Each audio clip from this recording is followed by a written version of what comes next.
Students, अनोखी पाठशाला के इस क्लास में आप सभी का हार्दिक स्वागत है।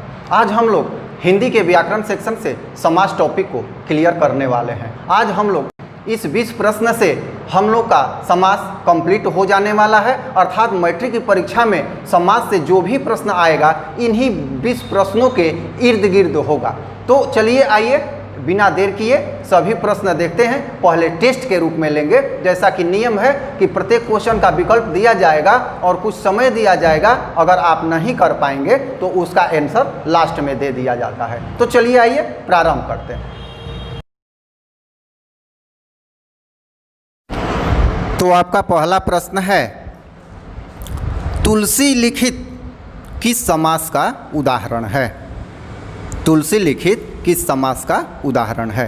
पहला विकल्प है बहुव्रीहि समास, दूसरा विकल्प है द्विगु समास, तीसरा विकल्प है तत्पुरुष समास। तो तीनों में से आप अपने कॉपी पर सिलेक्ट करें, लिखें और अभी क्वेश्चन के अंत में आंसर दिया जाएगा।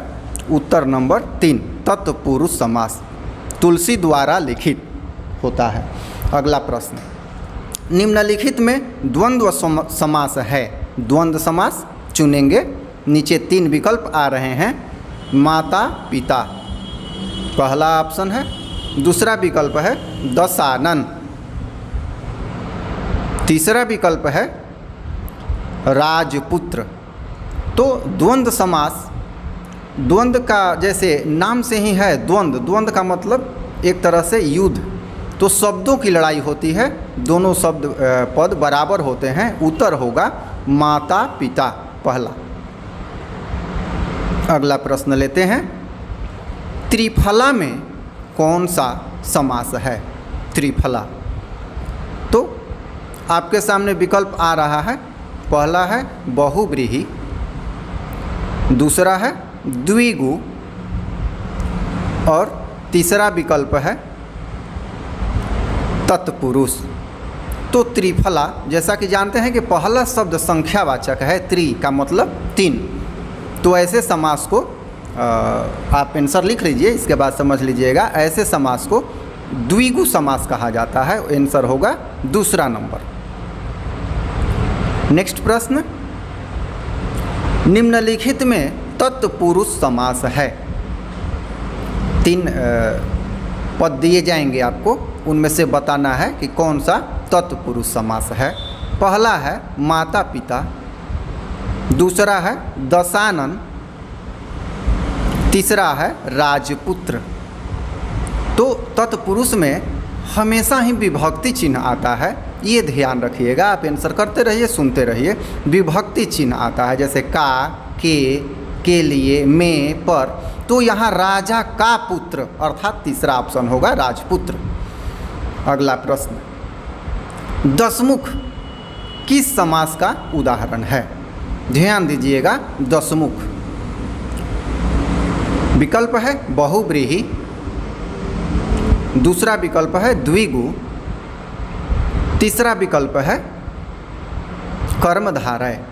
वैसे तो दशमुख पहला शब्द संख्यावाचक है, किंतु आप आंसर पहले कर लीजिए और सुनते रहिए। किंतु जो शब्द विशेष अर्थ पे जाए, जो पद विशेष अर्थ, दशमुख का मतलब रावण, तो ऐसे विशेष अर्थ वाले बहुव्रीहि समास होते हैं। उत्तर होगा पहला।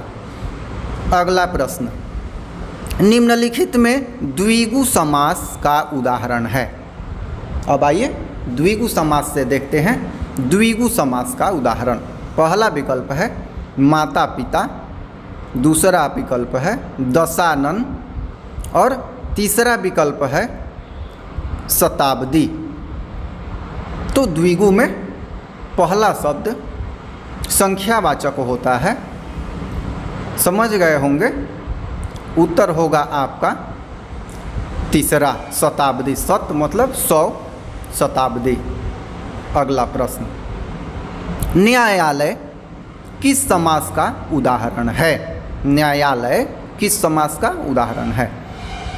आपको देखना है घुमा फिरा कर आपको प्रश्न दिए जा रहे हैं ताकि आप बोर्ड की परीक्षा में कहीं उलझे नहीं।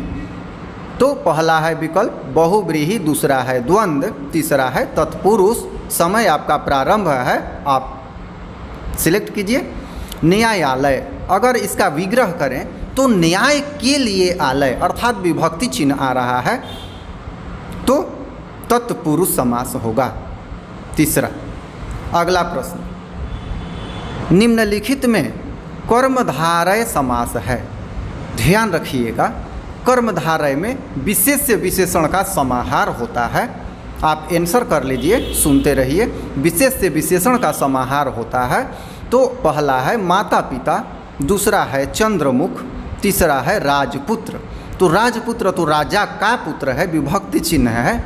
माता पिता योजक चिन्ह जो लगा है प्रायः द्वंद्व समास होता है। आपका समय हुआ समाप्त। चंद्रमुख अर्थात मुख कैसा, तो चंद्रमा के समान। तो विशेष विशेषण है, उत्तर होगा 2। अगला प्रश्न, सेनापति में कौन सा समास है? सेनापति, पहला विकल्प बहुव्रीहि, दूसरा विकल्प तत्पुरुष, तीसरा विकल्प द्वंद्व। आप अपने विवेक से इस बार आंसर कीजिए। समझिए, ऐसा प्रश्न पहले भी हो चुका है। सेनापति, तो आंसर होगा आपका दूसरा, सेना का पति, तो तत्पुरुष। अगला प्रश्न, निम्नलिखित में अव्ययी भाव समास है। अव्ययी भाव, तो अव्ययी भाव के लिए आप थोड़ा सा सुन लें, आंसर करते रहें। इसका पहला पद अव्यय होता है। अव्यय या तो दो शब्द एक ही बार आ जाते हैं। पहला है माता पिता, दूसरा है दशानन, तीसरा है भर दिन। समय है प्रारंभ आपका। आंसर लिख लीजिए और अभी आंसर आएगा, मिलान कीजिए। उत्तर होगा भर दिन, तीसरा विकल्प। अगला प्रश्न, महात्मा में कौन सा समास है? महात्मा में कौन सा समास है? तो तैयारी ऐसी कि समास से एक भी प्रश्न न छूटे आपका। इस तरह से पहला विकल्प है बहुव्रीहि, दूसरा है कर्मधारय, तीसरा विकल्प है तत्पुरुष। आप इसमें से चुने महात्मा कौन सा होगा। आत्मा कैसा है, तो महान है, अर्थात इसमें क्या आ रहा है, तो इसमें आ रहा है विशेष्य विशेषण, कर्मधारय समास होगा। अगला प्रश्न, अगर आपको समास विस्तार से देखना है तो इसी चैनल पे समास के लिए मैंने एक वीडियो बना के डाला है कि कैसे हम समास पकड़ेंगे। आप उस वीडियो को ज़रूर देखिएगा। इस वीडियो के नीचे मैं कोशिश करूँगा कि उसका लिंक डाल दूँ। पहला इस प्रश्न को देखिए, निम्नलिखित में कौन सा बहुव्रीहि समास है? पहला ऑप्शन है माता पिता, दूसरा है दशानन, तीसरा है राजपुत्र। तो आप सिलेक्ट कीजिए कौन सा बहुव्रीहि कौन सा है। बहुव्रीहि अर्थात विशेष अर्थ पे कौन जाएगा, तो दशानन अर्थात रावण। अगला प्रश्न, जिस समास के दोनों पद प्रधान हो वह है, मतलब वह कौन सा समास है? देखिए, परिभाषा से एक प्रश्न ले लिया गया है। तो पहला विकल्प है द्वंद्व समास, दूसरा विकल्प है द्विगु समास, तीसरा विकल्प है तत्पुरुष समास। तो जिसमें दोनों पद बराबर हो, ये बात हो रही है, दोनों पद प्रधान हो। तो आप ध्यान दीजिए, अगर परिभाषा समझ रहे होंगे तो समझ में आ जाएगा, अन्यथा वो वीडियो जरूर देखिएगा इस चैनल पे जो समास के लिए अपलोड है। द्वंद्व समास, इसमें दोनों पद प्रधान होते हैं। अगला प्रश्न, निम्नलिखित में अव्ययी भाव समास है। फिर आ गया अव्ययी भाव, किंतु विकल्प अलग होगा। आपको उलझाने वाला ये प्रश्न है। चलिए आप चुनिए इस बार। माता पिता, दूसरा ऑप्शन दशानन, तीसरा घर घर। अब आपका समय प्रारंभ है, आप सिलेक्ट कीजिए यह अव्ययी भाव समास कौन सा होगा।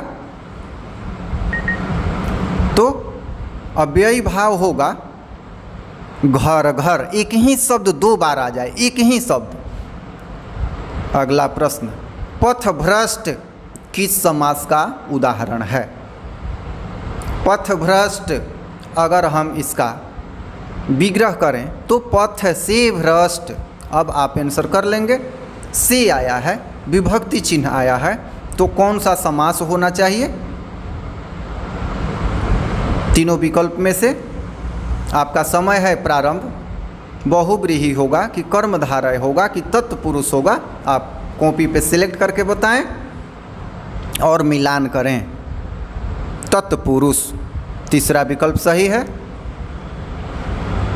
अगला प्रश्न, निम्नलिखित में कर्मधारय समास है। फिर कर्मधारय समास आया। कर्मधारय बहुत ही व्यापक समास है क्योंकि इसमें विशेष से विशेषण का समाहार होता है। तो माता पिता पहला ऑप्शन, दूसरा कमल नयन और तीसरा विकल्प है राजपुत्र। तो आपका सही आंसर होगा, आप पहले लिख लीजिए, इसके बाद सही उत्तर जानिएगा। आपका सही उत्तर होगा वही विशेष से विशेषण वाला कमल नयन, अर्थात कमल के समान आँख। अगला प्रश्न है, बेकाम किस समास का उदाहरण है? तो विकल्प आ रहे हैं आपके सामने। पहला है बहुव्रीहि, दूसरा है अव्ययी भाव, तीसरा है तत्पुरुष। तो हमें समझना है कि बेकाम किस समास का उदाहरण है। सोचिए, देखिए। बे पहला है, बेकाम में बे लिखा हुआ है अर्थात अव्यय है बे, तो होगा अव्ययी भाव। अगला प्रश्न लिया जाए, निम्नलिखित में द्वंद्व समास नहीं है। ध्यान दीजिएगा, द्वंद्व समास नहीं है, अर्थात तीनों में से कौन ऐसा है जो द्वंद्व समास नहीं है? पहला है माता पिता, दूसरा है घर घर, तीसरा है राजा रानी। सभी देखने में एक जैसे हैं, किंतु आपको सिलेक्ट करना है कि कौन है जो नहीं है। तो हम देख रहे हैं माता और पिता, राजा और रानी, और एक है घर घर। एक ही शब्द दो बार आया है, तो ये अव्ययी भाव होगा, अर्थात दूसरा सही होगा, ये नहीं है। तो अब अंतिम प्रश्न, वज्रदेह किस समास का उदाहरण है? पहला है बहुव्रीहि, दूसरा है द्वंद्व, तीसरा विकल्प है तत्पुरुष। तीनों में से आप देखिए वज्रदेह। ध्यान देना होगा कि वज्रदेह कौन सा समास है, पहले आप लिख लीजिए, इसके बाद समझिएगा। समय होता है आपका प्रारंभ, उत्तर होगा एक, बहुव्रीहि अर्थात विशेष अर्थ वाला ये समास। एक और अभी प्रश्न है, इसको भी देख लिया जाए। निम्नलिखित में तत्पुरुष समास नहीं है। निम्नलिखित में तत्पुरुष समास नहीं है, इसमें भी नहीं है, ध्यान देना है। पाकिट मार, देवालय और तीसरा विकल्प दशमुख। तो जिसमें विभक्ति चिन्ह होगा वो तत्पुरुष होगा, जिसमें विभक्ति चिन्ह नहीं होगा वो तत्पुरुष नहीं होगा। तो सही आंसर है दशमुख, क्योंकि यह विशेष अर्थ वाला है। मैं आशा करता हूं कि आप सभी को यह टॉपिक बहुत ही रोचक लगा होगा। अगर रोचक लगा है तो लाइक ज़रूर कीजिएगा, दोस्तों में शेयर कीजिएगा ताकि वो भी इसका लाभ उठा सकें। और एक रिक्वेस्ट है, अगर चैनल को सब्सक्राइब नहीं किया है तो चैनल को सब्सक्राइब जरूर कर लीजिएगा। धन्यवाद।